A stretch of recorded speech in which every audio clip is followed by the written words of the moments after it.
নির্বাচনের টিকিট না পেয়ে খোলামেলা রূপে হাজির নুসরাত। রাজনীতি থেকে বেশ খানিকটা দূরত্বই বজায় রাখছেন ওপার বাংলার অভিনেত্রী নুসরাত জাহান। আসন্ন লোকসভা নির্বাচনে তৃণমূলের টিকিট পাননি তিনি। এরপরই যেন রাজনীতি থেকে দূরে সরে গেলেন এই তারকা।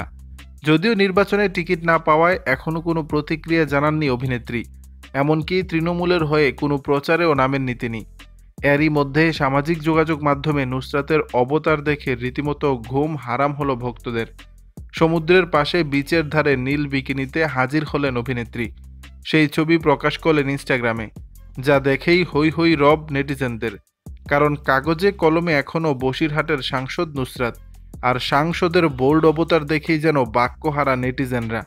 জানা গেছে স্বামী ইয়াশকে নিয়ে ঘুরতে গিয়েছিলেন নুসরাত। নির্বাচনে টিকিট না পেলেও যেন খোশ মেজাজেই রয়েছেন অভিনেত্রী। যদিও নুসরাত তৃণমূলের প্রার্থী না হতে পারা নিয়ে চলছে তুমুল আলোচনা।